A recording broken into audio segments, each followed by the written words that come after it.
Okay, and good afternoon, everyone, and welcome to this presentation on the Cyber Resilience Act. This follows on from the previous presentation where we started to look at whether the Cyber Resilience Act would apply or not. This is, if it does apply, what things that you need to be looking at now in order to be compliant with the Act when it comes into force in December 2027. So what we're going to look at this afternoon is essentially what your requirements are, how to start building that process to compliance, and things like that you have to consider as part of that initial process, but also what your critical issues are going to be going forward. So what is required? Under the Cyber Resilience Act, there are a number of roles defined. So you are a manufacturer, an authorized representative, an importer, a distributor, or a FOSS steward. FOSS is free and open source software steward. So if you are responsible for maintaining a piece of open source software, then you will be essentially a FOSS steward. This presentation is focusing on the bulk of the requirements, which is for manufacturers of products with digital elements. So if you are producing a product with digital elements that is going to be within the scope, this is what you have to comply with.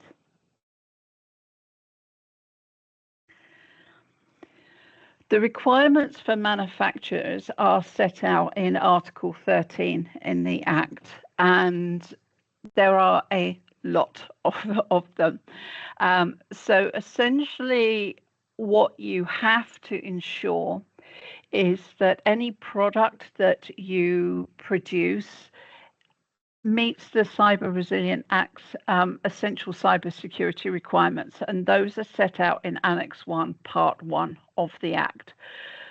So one of the key differences between NIS2 and the Cyber Resilience Act is NIS2 is more focused on operational security within organizations that have a critical role to play, so like critical national infrastructure organizations. Whereas the Cyber Resilience Act is actually focused on product security. So if you are producing something that is a product with digital elements, these are your requirements to make sure that that product is secure. I mentioned in the previous webinar on whether the Cyber Resilience Act would apply. It ties in with the update to the General Product Safety Regulation because the definition of a safe product now includes a secure product.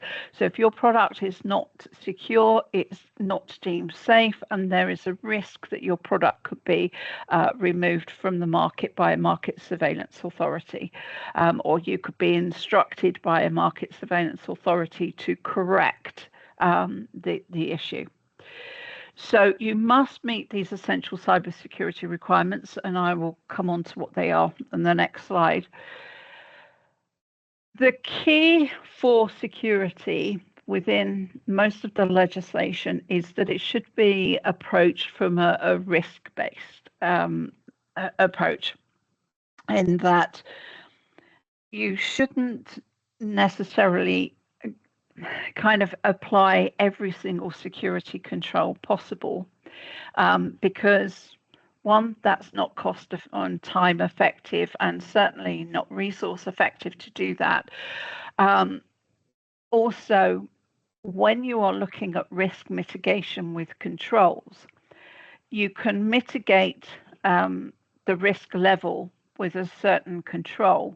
If you apply another control, it will mitigate the risk level. But as you increase the number of controls, it's a case of diminishing returns. So you will actually have less risk mitigation with each control you add. So the idea here is that it targets you towards what you actually need. So you're not spending time, money, and effort in implementing controls for the sake of it.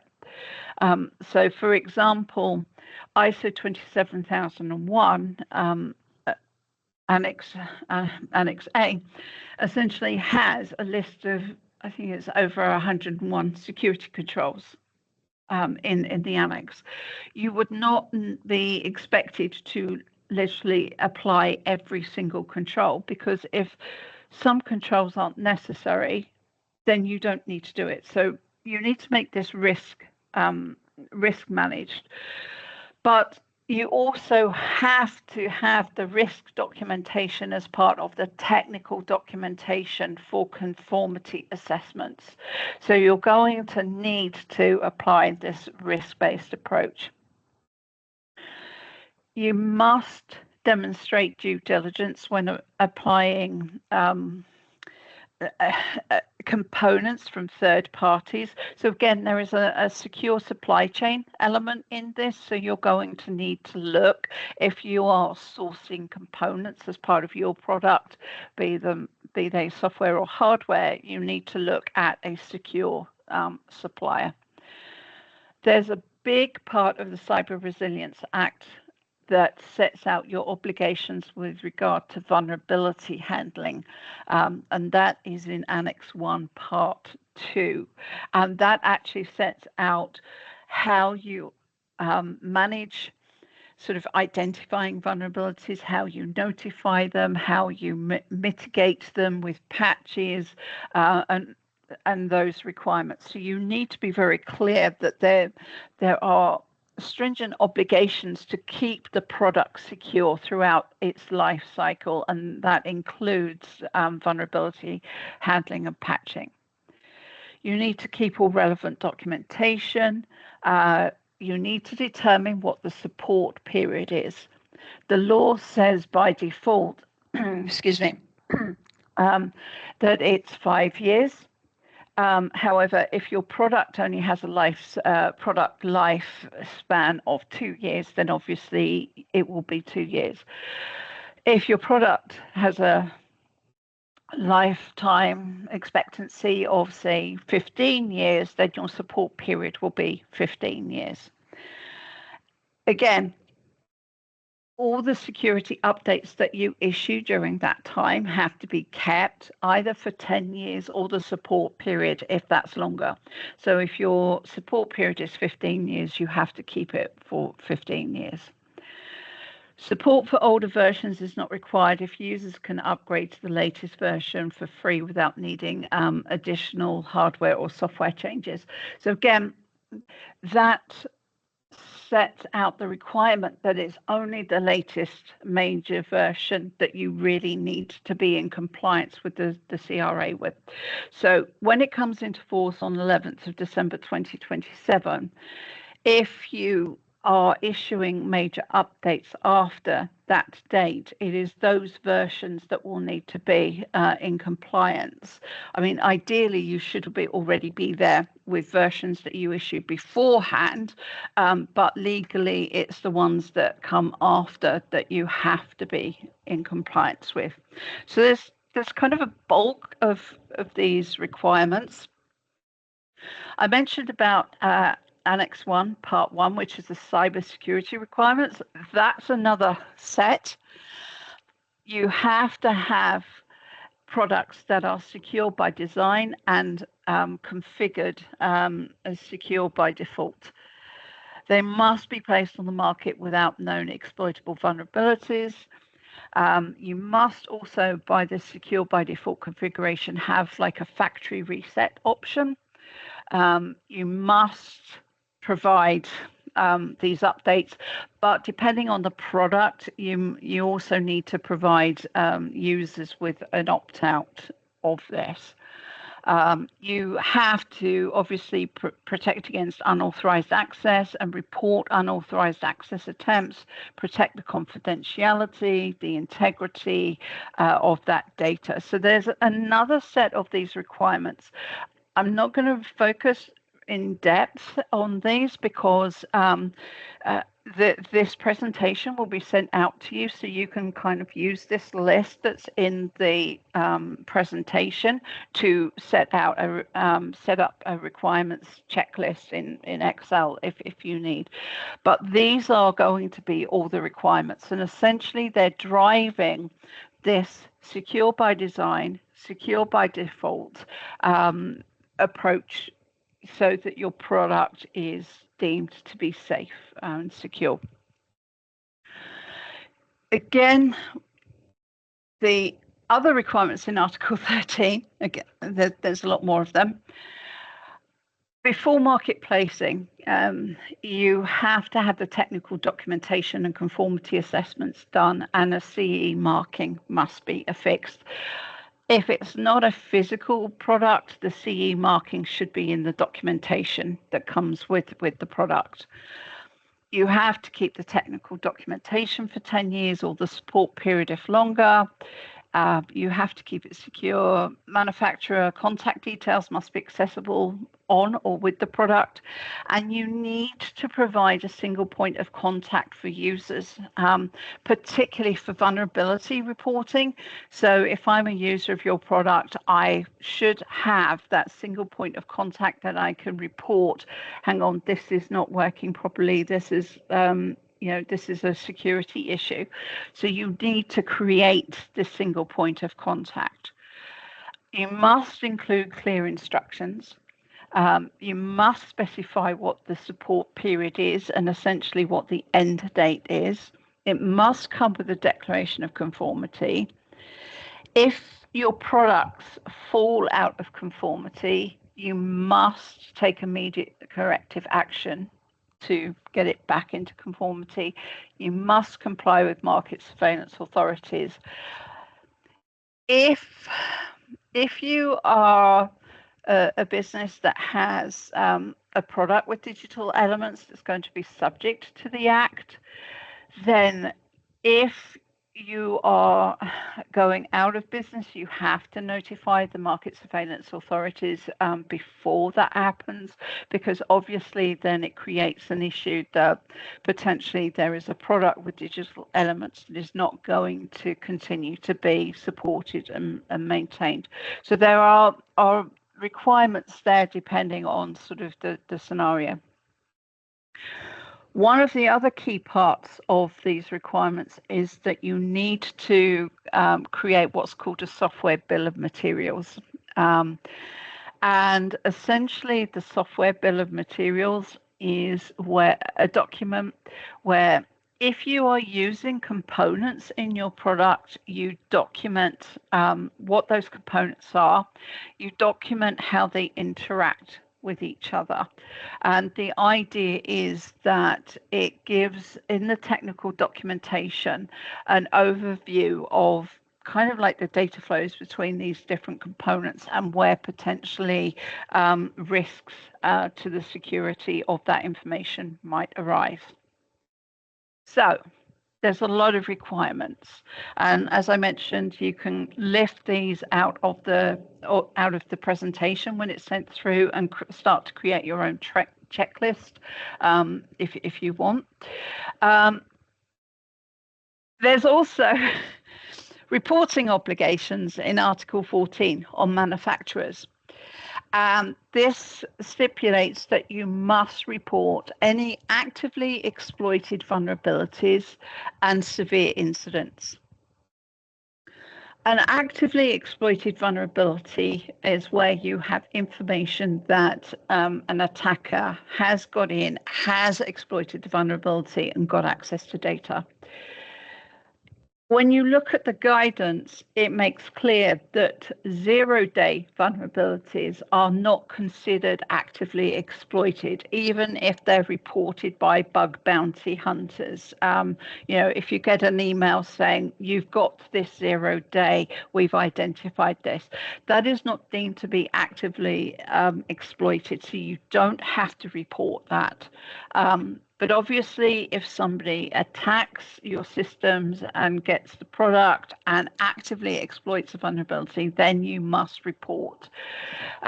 There is a single reporting platform that's been set up, and that will report the incident to the relevant authorities, which would be the Swedish CSERT and ENISA, which is the European security agency that has overarching responsibility for cybersecurity. So severe incidents is something that will negatively affect the ability of a product with digital elements to protect the information and authenticity of sensitive or important data functions, or could lead to the execution of malicious code in a product with digital elements or in a network or information system of a user of a product. So if your product leads to the compromise of one of your customers' networks, that is a severe incident that would be reportable.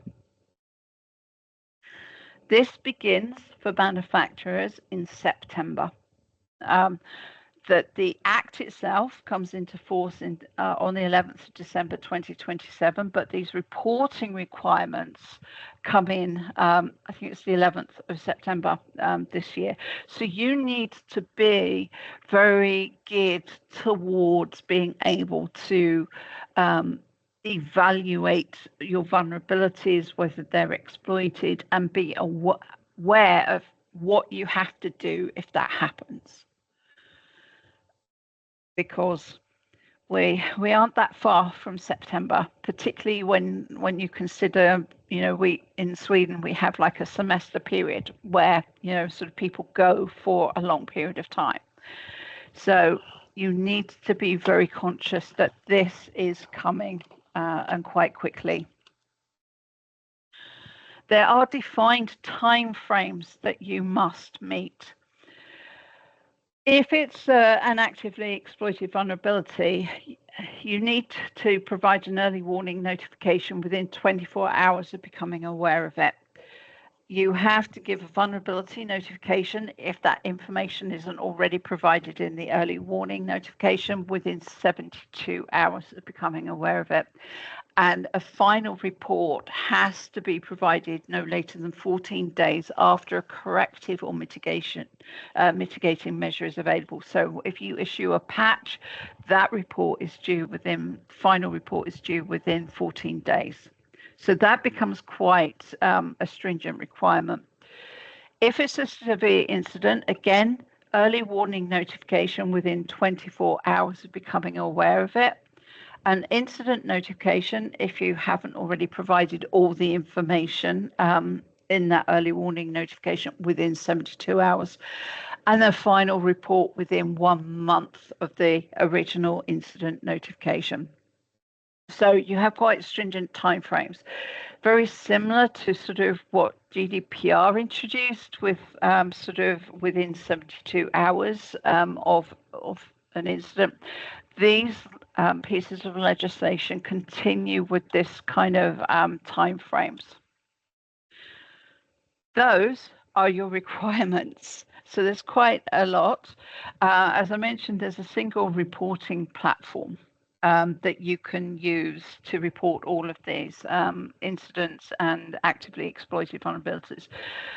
The Cyber Resilience Act also allows you to optionally report. So you can choose to report near misses, or you can choose to report vulnerabilities that aren't actively exploited. It's up to you with regard to that. But the idea is that with the NIS2 reporting requirements and what's in the CRA, the idea is to create like a European database of vulnerabilities. So that is an optional thing on your part as a manufacturer. So the key part of this is these are your requirements and where to start. As in anything, if you know where you need to be, you kind of also need to know where you actually are now. So then you can kind of plan the route from where you are to where you need to be. we'll talk a little bit more in depth about sort of how you create an implementation roadmap. So you're building that path from where you are to where you need to be. And the following slides will set out the considerations of critical issues that you need to be aware of. You also need to be able to manage this process. You can create an implementation roadmap, but you also need to kind of monitor how it's going. You need to be able to perhaps change priorities. You need to be able to, adapt to changing resource levels. So you need to be able to manage the progress so that if your business is looking at compliance with the Cyber Resilience Act as a business risk, not being compliant on the 11th of December 2027 will be a risk. So part of this management is that you will know whether you are on track to be compliant by that date, and potentially address any issues that are delaying you, or to kind of maybe say, well, it's going to complete by the end of December, so we'll accept the risk that we're not compliant for 3 weeks over the Christmas period.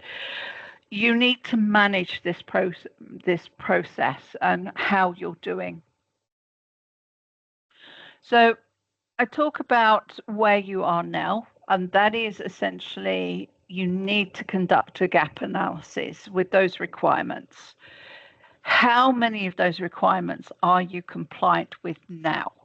Obviously, the more you're compliant with, the better position you're in because you have less to do.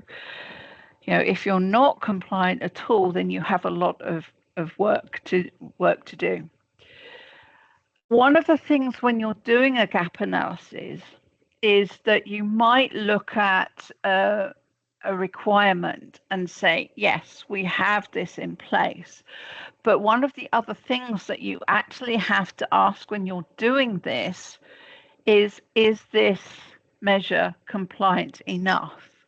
Because it's one thing to have a measure in place, but if it's not really kind of achieving the objective of these requirements in the Cyber Resilience Act, then you're not going to be compliant. So you need to evaluate not just where you have measures and where you're missing them, but also where you have them, are they adequate as well? And that needs to be sort of in your gap analysis report. So what are your highest risks? I mentioned earlier that the Cyber Resilience Act is a very risk-based approach. Again, when you're building your roadmap to compliance, you should be thinking, what are the highest risk areas for non-compliance? Usually you will create a prioritized risk treatment plan, essentially addressing those high risks first, because they are the ones that are the big issues. So you need to understand what are your highest risks and prioritize accordingly. So when you're building your roadmap, you kind of factor them in.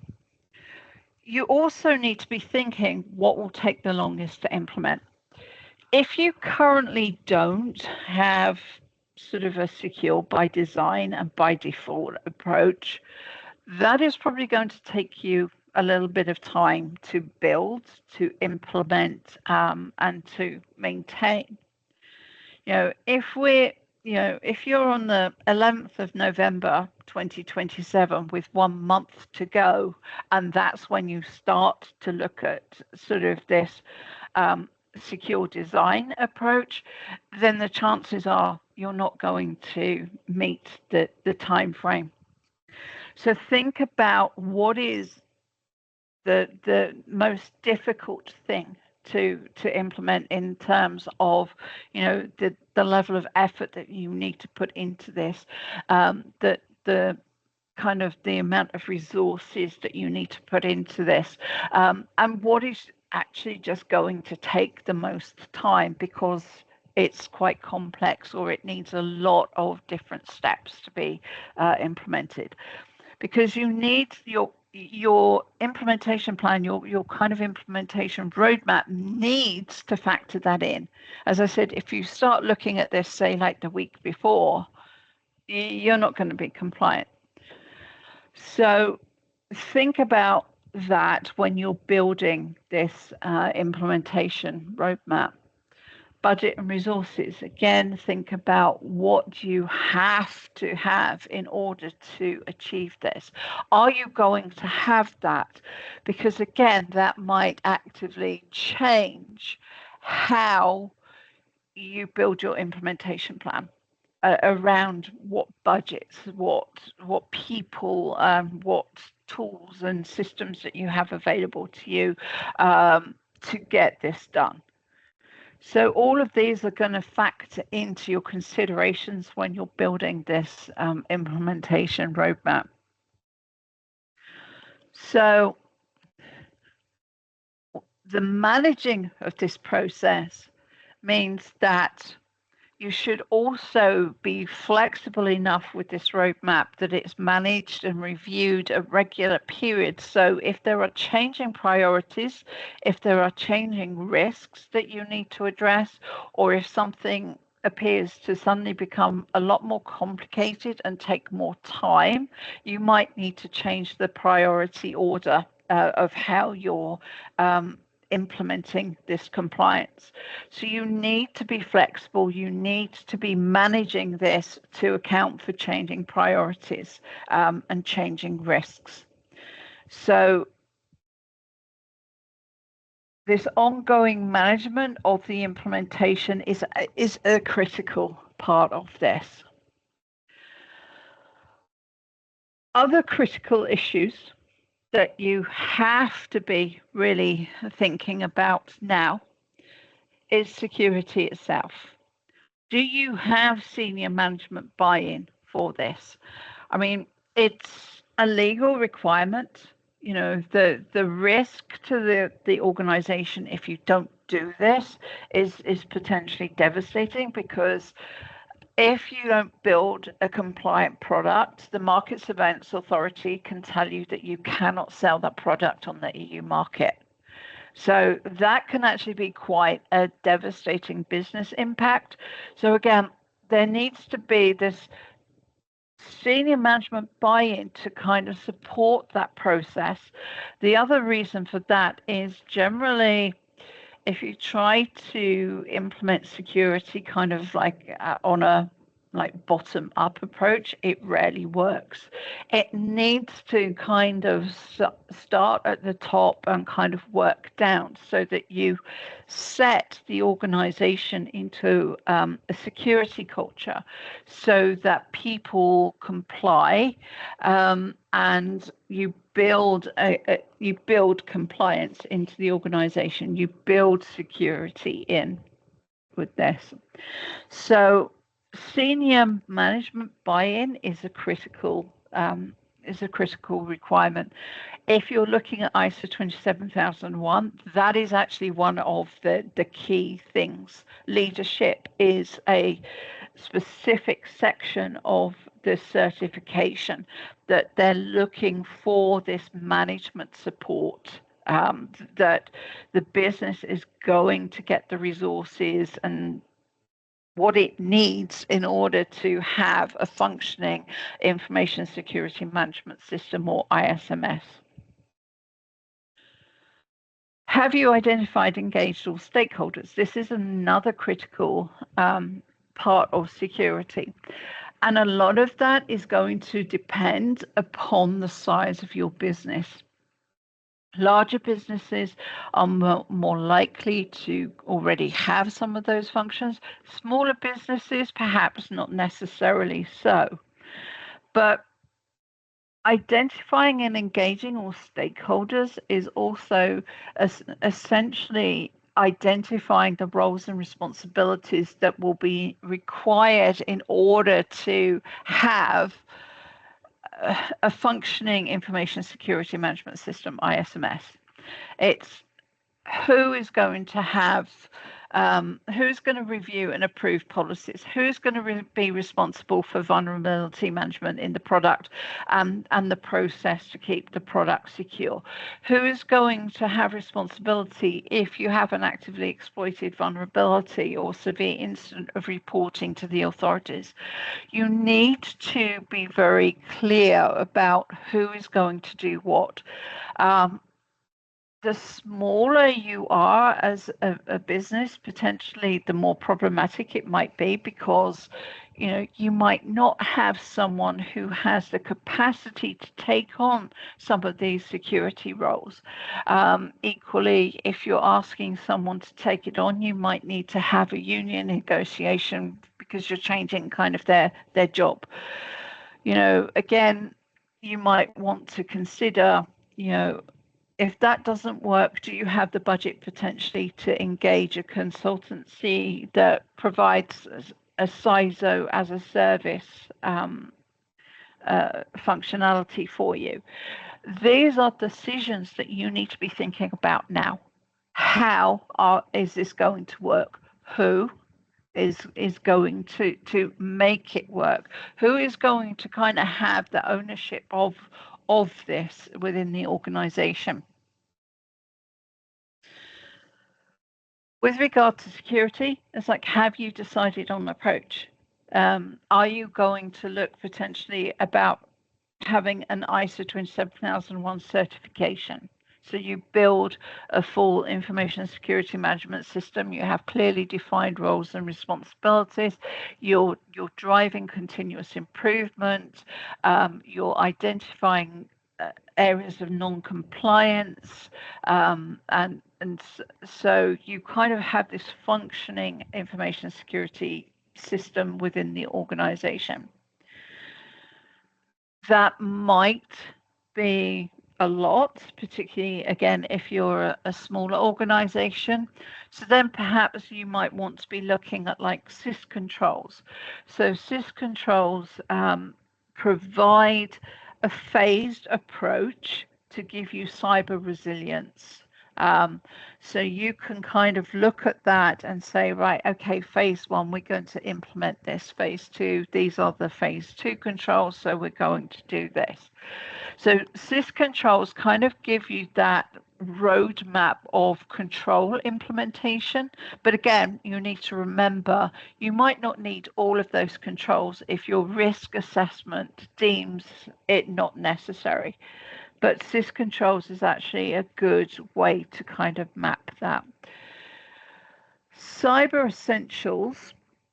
Cyber Essentials actually started off in the UK from the UK government. It was aimed specifically at very small businesses because they kind of identified that a lot of small businesses don't feel like they are in a position that they could go for ISO 27001. I mean, technically a partnership could be ISO 27001 certified, but a lot of small businesses don't feel like they have the time and resources to kind of invest in kind of something like that. So what the UK government kind of saw was like a lot of small businesses were particularly at high risk because they weren't really kind of securing their information. So the idea behind Cyber Essentials was it was CSG at the time, which is now the National Cyber Security Centre. What they did is they kind of looked at like the ISO 27001 and they lifted out a number of core controls, and it's like 5 controls. So the idea is that every business can apply Cyber Essentials, even if you're a sole proprietor. You can apply these 5 controls and that will go a long way to kind of securing your data. So Cyber Essentials in Sweden can be found, and I apologize for my Swedish, on Strålskyddsföreningen, I think, or SSF. The link is on the slide. But again, it's aimed at very small businesses to kind of give you that starting point. So you choose how you want to do this, but there are resources there to help you. So you need to think about how you're going to approach the security and kind of decide on, okay, we're going to go with Cyber Essentials, right? We're going to follow this guidelines, and there is essentially your implementation roadmap for the risk managed security controls. But again, you need to have the resources in terms of who, and in terms of time and money as well to kind of do this. So these are the things that you need to be thinking about now. Do you have the resources to manage this? And again, that might actually kind of change your time frames. You might kind of want to spread your implementation plan out over a longer period of time between now and 11th of December 2027, to account for these resource issues. The next critical issue I want to address is one that I've encountered in almost every organization I've ever worked for. Documentation, usually the lack thereof. Documentation is one of these things we all know we should have, but we rarely do. And the issue here is that the Cyber Resilience Act is quite heavy on documentation requirements. You must keep your risk assessment. That's Annex 1, Part 1. You must have your software bill of materials if you're using components within your product. You must include information and instructions to the user. So when your product is being sold, you must also have that documentation. You must have conformity declarations. So when your product is sold, it must come with a conformity declaration, and the product should have a CE marking. So for physical devices, it should bear the CE marking on the device. If that's not possible, or if it's software and not a physical device, it should be included with the documentation that is provided with the product. But you have to have this documentation. And it's a legal obligation as part of the conformity assessment process that you must keep this technical documentation. So the technical documentation consists of the risk assessment, it consists of the software bill of materials, but it's also a general description of the product, intended purpose, versions of the software affecting compliance, photos or illustrations for hardware products, particularly for use and interfaces, user information and instructions, a description of the design, development and production of the product, description of the vulnerability handling processes. There's a lot in this requirement in the technical documentation. So if your organization is not very good with documentation, this is the opportunity that when you're implementing your compliance, you need to get up to speed, and you need to make sure that all of this documentation is available. The reason I'm also talking about conformity assessments is because that is also a critical issue. Under the Cyber Resilience Act, all products with a with digital elements must undergo a conformity assessment. So there must be a conformity declaration that you as the manufacturer state that the product is in conformity with European legislation. The conformity assessment that you do will depend upon the product itself. In the Cyber Resilience Act, there are definitions of important products and critical products. So important products can be found in Annex 3, and they're split into Class 1 and Class 2. And that definition changes what kind of conformity assessment that you do.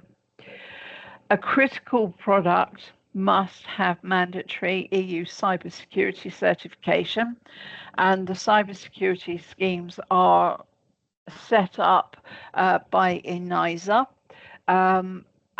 and you need to have that certification, plus a Module B and C or Module H conformity assessment. If you have a product that is low risk, is not an important or critical product, you can do it as a self-assessment. The Module B requires you to engage what's called a notified body. So essentially this is an external third party that conducts this conformity assessment of your product and produces a report. Module C essentially is you have done Module B, but then you are making a self-assessment that all the other production is in alignment with that conformity assessment that you've already done. So Module C is a little bit of, you've got the conformity assessment, but then you are adding an additional self-declaration on that. Full quality assurance, again, generally applies to the critical products. So you also need to be thinking about what kind of conformity assessment is going to be required, because if your product is an important or a critical product, that is also a case that you're going to have to engage a notified body. You're probably looking at, certainly for critical products, getting an EU cybersecurity certification. And again, that will require a notified body on that.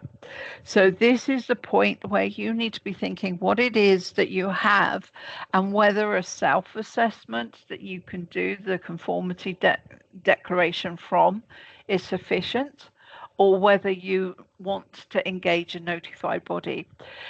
You can find a list of notified bodies online, and you can sort by country, so you can find all the notified bodies that operate in Sweden, and it will tell you what areas that they work in.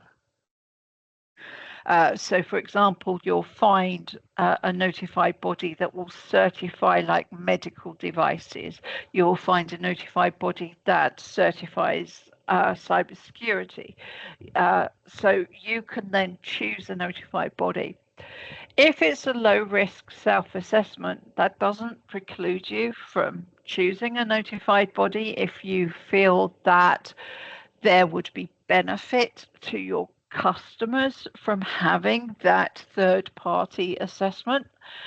But obviously, if you are an important class 1 product, then you are going to need to have a notified body do that. So you have to be thinking about, how do we do this now? Because obviously, if you have to go through an EU cybersecurity certification, or if you have to engage a notified body, that's going to need planning. So you need to be thinking about that.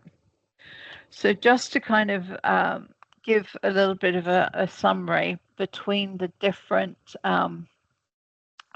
conformity assessments, is that obviously module A is the simplest, most cheapest, because you're essentially doing this.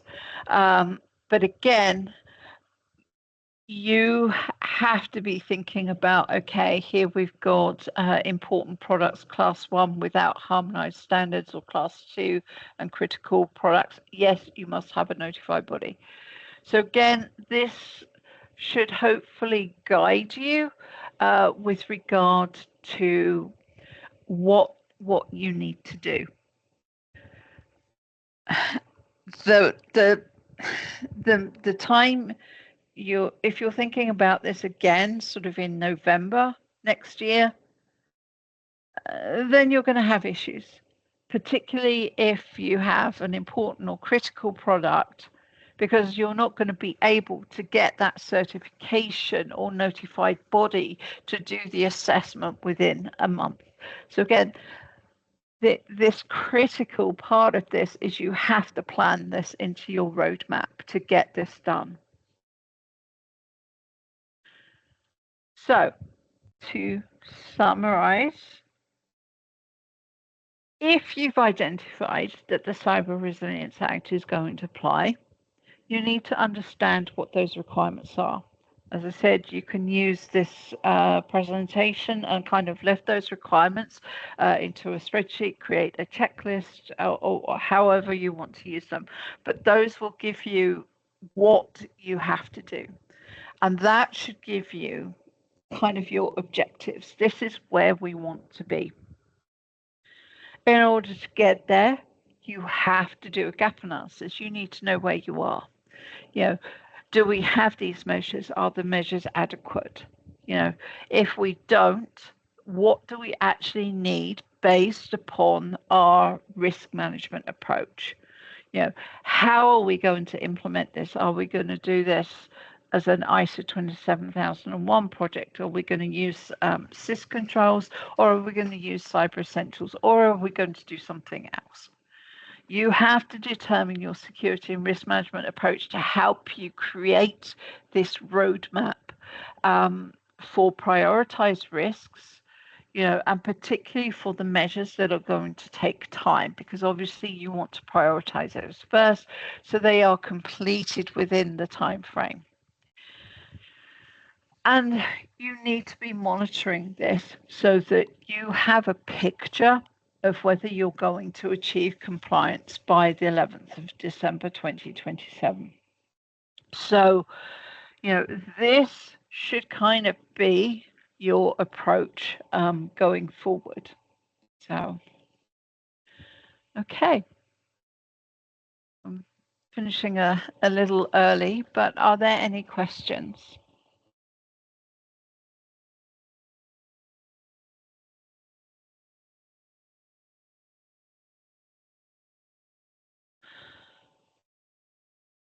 Okay, so let me just...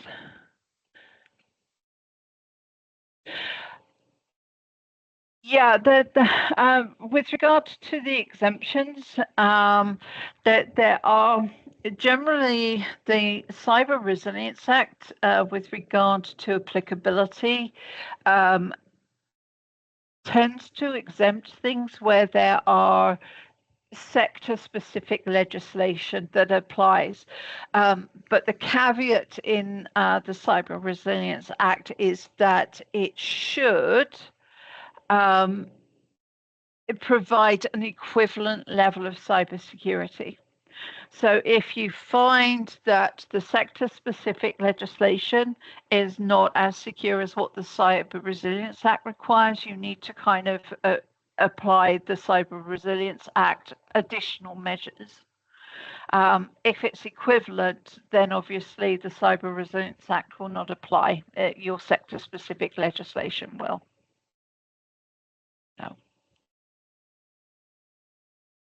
Okay.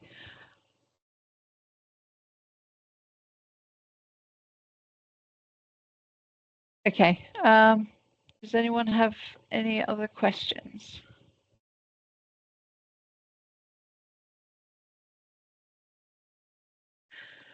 Okay. If not, then thank you very much for your time. And if you have any other questions, please feel free to reach out to us here at Secify. We will happily kind of help you. So, okay, thank you.